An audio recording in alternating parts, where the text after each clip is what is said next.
Frères et sœurs, bonjour et bienvenue à cette célébration de l'Eucharistie. Bienvenue à ceux et celles qui se joignent à nous par le truchement de la télévision et de l'Internet. En ce chemin de carême, nous sommes rassemblés au nom du Père et du Fils et du Saint-Esprit. La grâce de Jésus notre Seigneur, l'amour de Dieu le Père et la communion de l'Esprit Saint soient toujours avec vous. La messe de ce matin est offerte aux intentions de Mme Lucille Fay-Gauthier. Au début de cette célébration, nous nous arrêtons devant le Seigneur pour reconnaître que nous sommes pécheurs, que nous avons besoin de son pardon.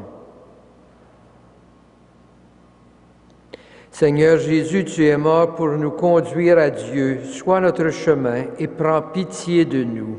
Prends pitié de nous. Ô Christ, dans l'Esprit, tu as été rendu à la vie. Sois notre force et prends pitié de nous. Seigneur, en toi, le règne de Dieu se fait tout proche. Sois notre joie et prends pitié de nous. Que Dieu Tout-Puissant nous fasse miséricorde, qu'il nous pardonne nos péchés et nous conduise à la vie éternelle. Prions le Seigneur. Nous t'en prions, Dieu Tout-Puissant, purifie-nous au long de ce carême pour que nous parvenions avec un cœur limpide aux fêtes pascales qui approchent par Jésus-Christ notre Seigneur qui vit et règne avec toi dans l'unité du Saint-Esprit pour les siècles des siècles.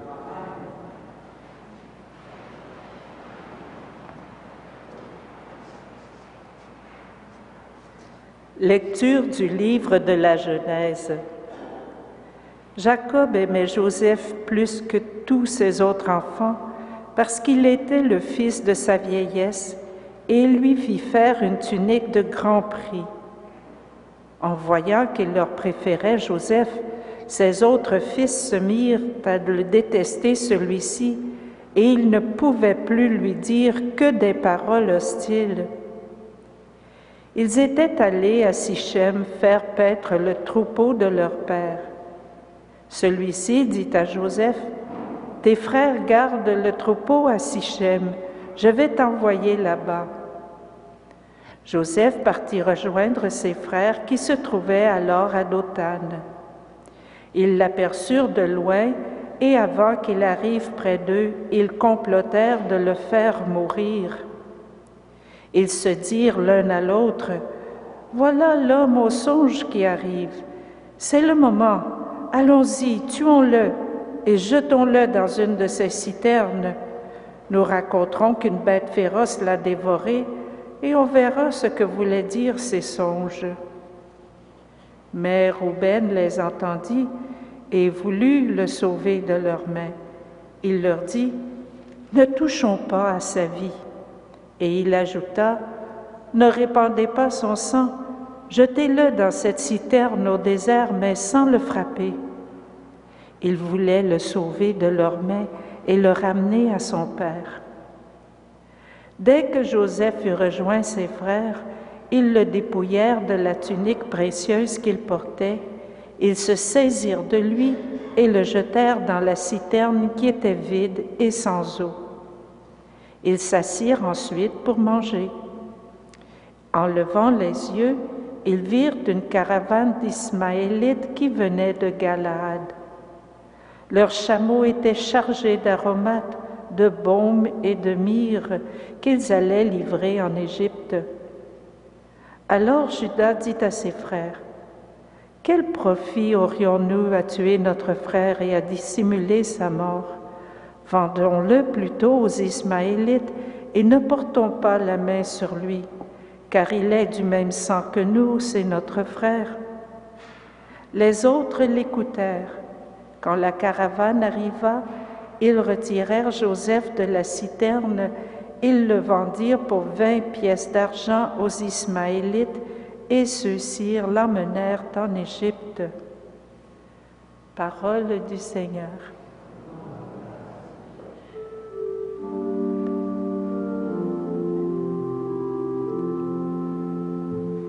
Souviens-toi des merveilles de Dieu. Souviens-toi des merveilles de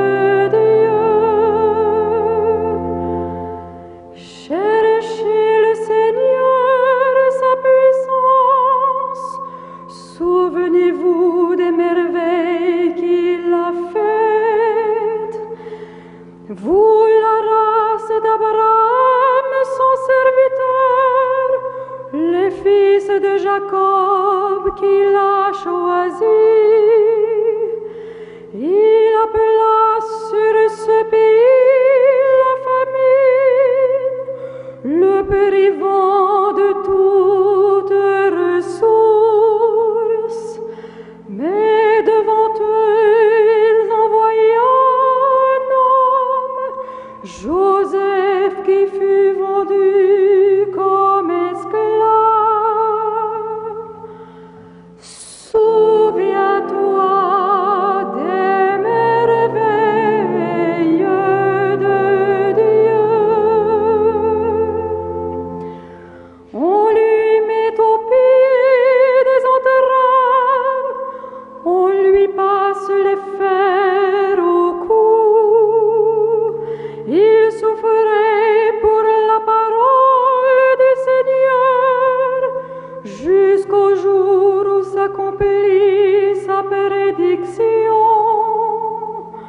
Le roi ordonne qu'il soit relâché, le maître des peuples qu'il soit libéré.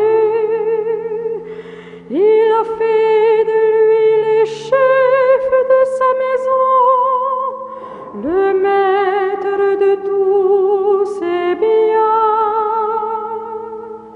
Souviens-toi des merveilles de Dieu.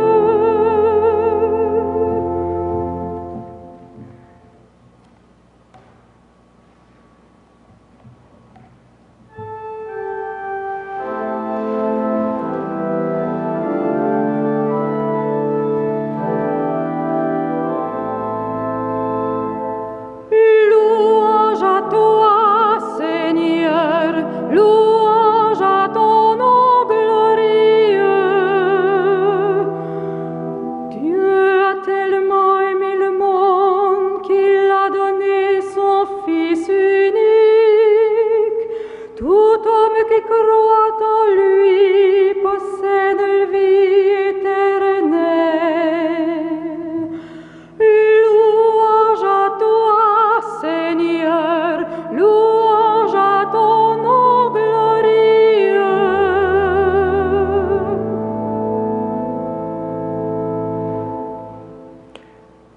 Le Seigneur soit avec vous.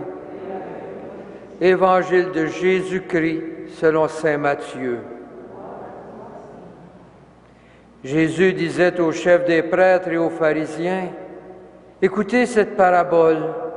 Un homme était propriétaire d'un domaine. Il planta une vigne,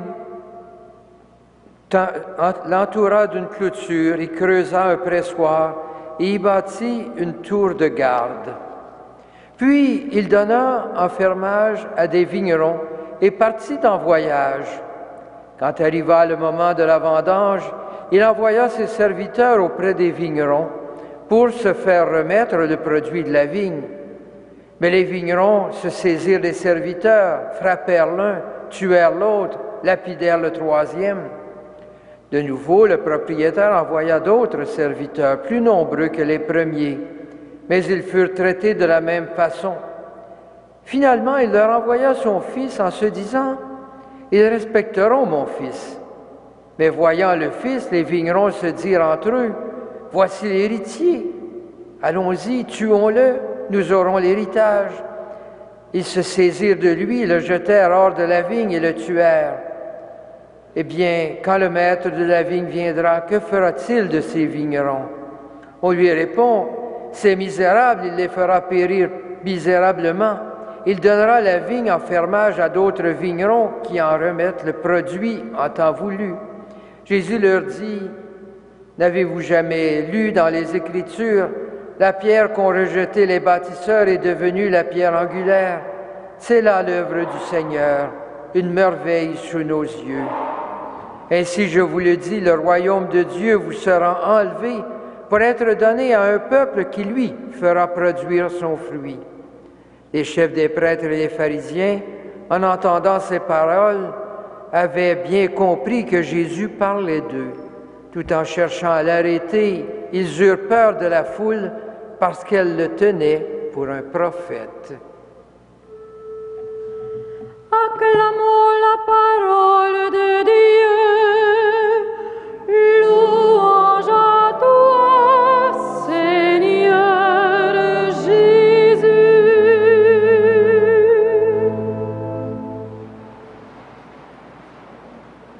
Frères et sœurs, l'Évangile se situe dans la dernière période de la vie de Jésus. Il est à Jérusalem.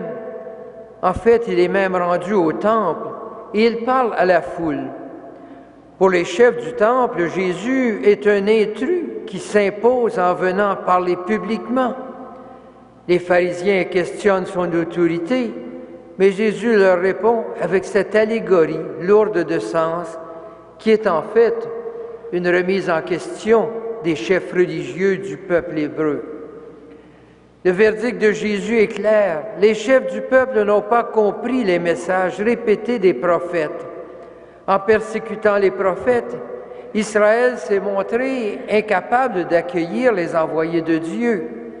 Il se prépare maintenant à rejeter d'une manière encore plus définitive celui qui est le Fils de Dieu venu parmi eux en le mettant à mort. Jésus débute en utilisant une image que l'on retrouve dans plusieurs fois dans la Bible, une image que ses interlocuteurs comprendraient bien. Particulièrement, dans un grand texte d'Isaïe, le peuple d'Israël est comparé à une vigne que Dieu, le vigneron, a plantée, protégée par une clôture contre les animaux et par une tour de guet contre les voleurs. Il a même creusé un pressoir. Isaïe constate pourtant qu'Israël, la vigne du Seigneur, n'a pas porté fruit. Pensant à ce qui arrive avec l'exil, le prophète conclut: la vigne du Seigneur, le Tout-Puissant, c'est la maison d'Israël. Le Seigneur en entendait de droit et c'est l'injustice. Et il attendait la justice et il ne trouve que le cri des malheureux. Voilà le verdict d'Isaïe sur cette vigne du Seigneur qui leur sera enlevée. Dans le texte d'Isaïe, c'est la vigne elle-même qui est abandonnée. C'est le peuple d'Israël qui est condamné à l'exil. Dans le texte de Matthieu, ce sont les chefs du peuple, ceux qui agissent en propriétaires de la vigne, qui sont remis en question.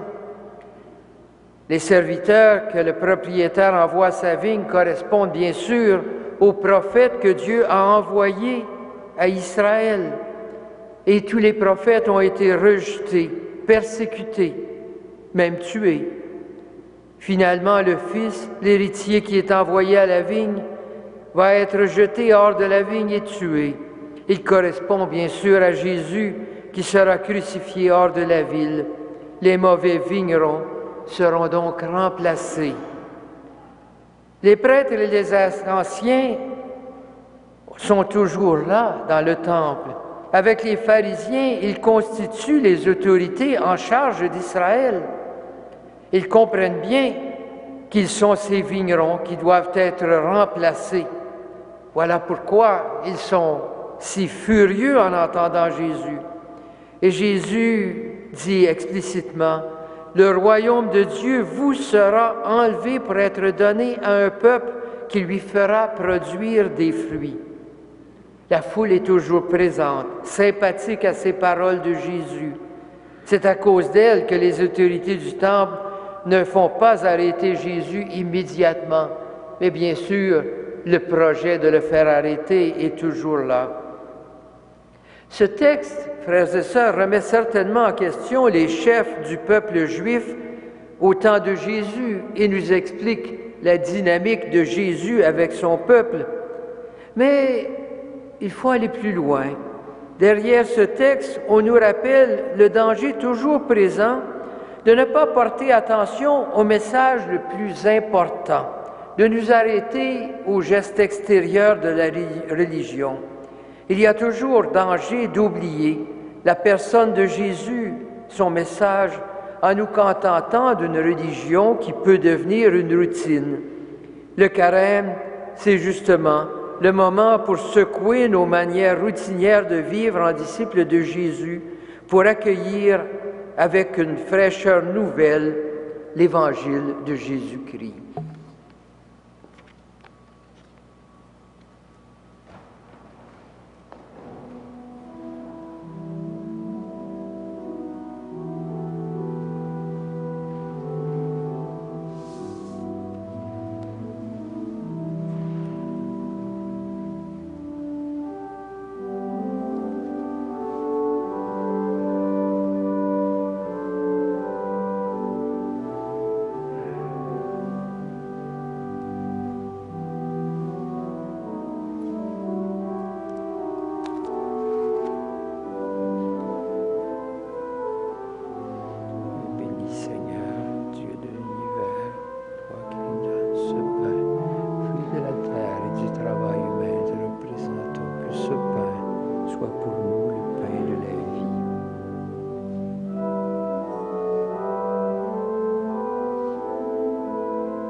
Prions ensemble au moment d'offrir le sacrifice de toute l'Église.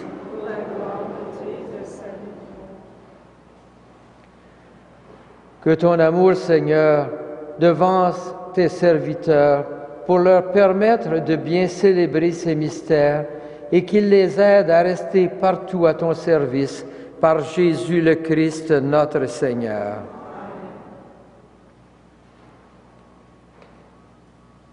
Le Seigneur soit avec vous.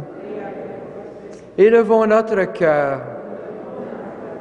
Rendons grâce au Seigneur notre Dieu. Vraiment, il est juste et bon de te rendre grâce, de t'offrir notre action de grâce, toujours et en tout lieu, à toi, Père très saint, Dieu éternel et tout-puissant. Tu offres à tes enfants ce temps de grâce pour qu'ils retrouvent la pureté du cœur. Tu veux qu'ils se libèrent de leurs égoïsmes afin qu'en travaillant à ce monde qui passe, ils s'attachent surtout aux choses qui ne passent pas. C'est pourquoi avec les anges et tous les saints, nous chantons et nous proclamons.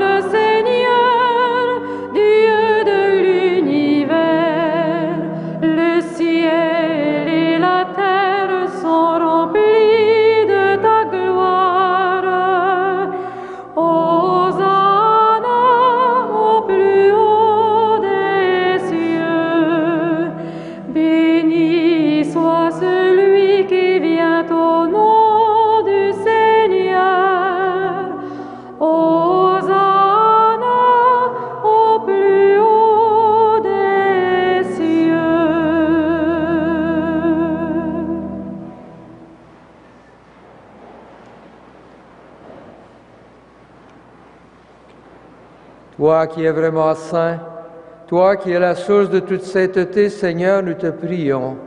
Sanctifie ces offrandes en répandant sur elles ton esprit, qu'elles deviennent pour nous le corps et le sang de Jésus, le Christ notre Seigneur. Au moment d'être livré et d'entrer librement dans sa passion, il prit le pain, il rendit grâce, il le rompit, et le donna à ses disciples en disant, « Prenez et mangez-en tous, ceci est mon corps livré pour vous. »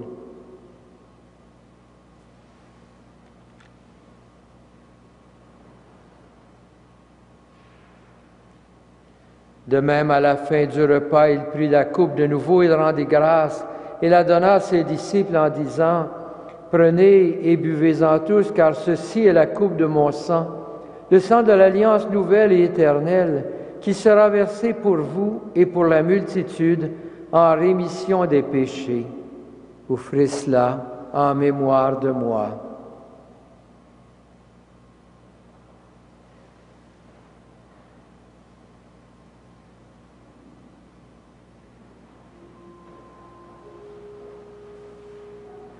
Il est grand le mystère de la foi. Nous proclamons ta mort, Seigneur Jésus. Nous célébrons ta résurrection. Nous attendons ta venue dans la gloire.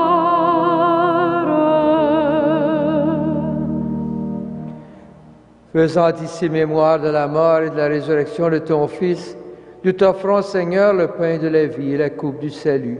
Et nous te rendons grâce, car tu nous as choisis pour servir en ta présence.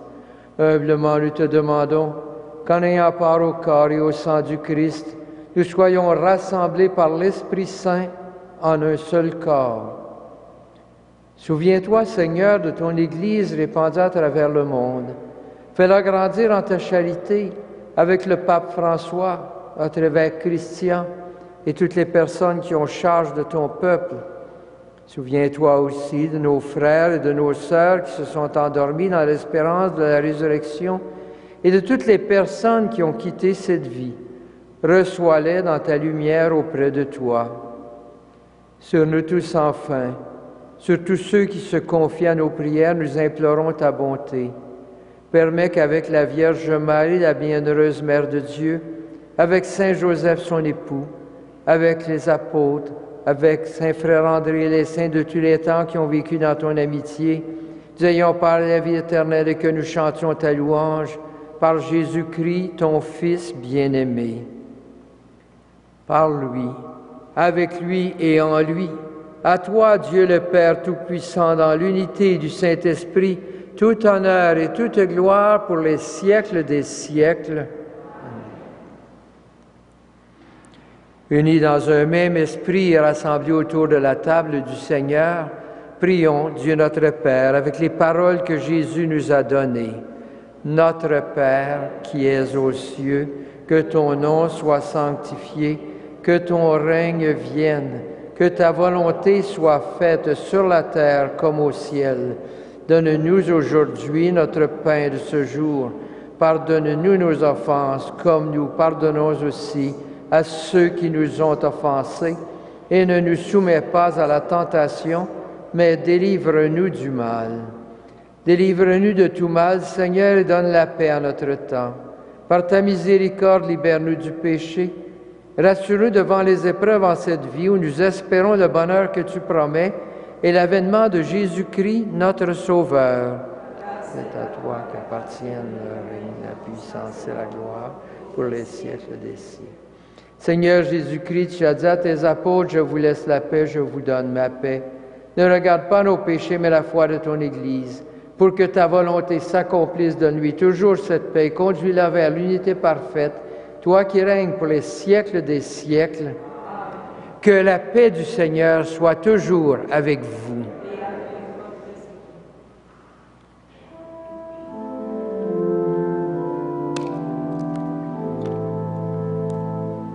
Agneau de Dieu qui enlève le péché du monde, prends pitié de nous. Agneau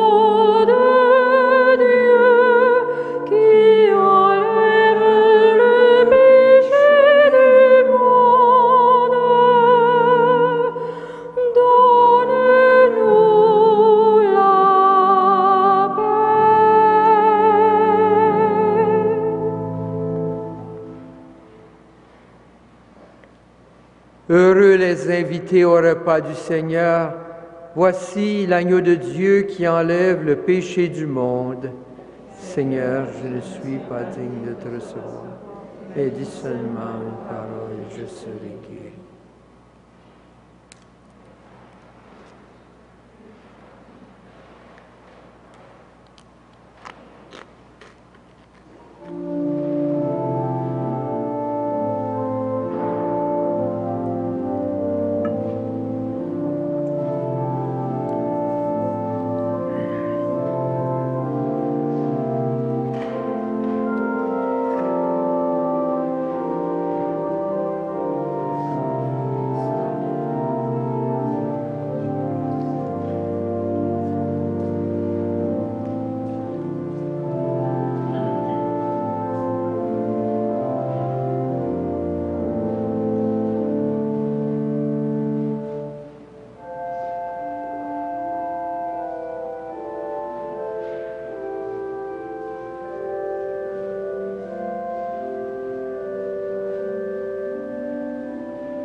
Prions le Seigneur. C'est déjà le salut éternel, Seigneur, que nous commençons de recevoir. Accorde-nous de tendre vers lui de manière à le posséder. Par Jésus-Christ notre Seigneur, qui vit et règne avec toi dans l'unité du Saint-Esprit pour les siècles des siècles. Le Seigneur soit avec vous.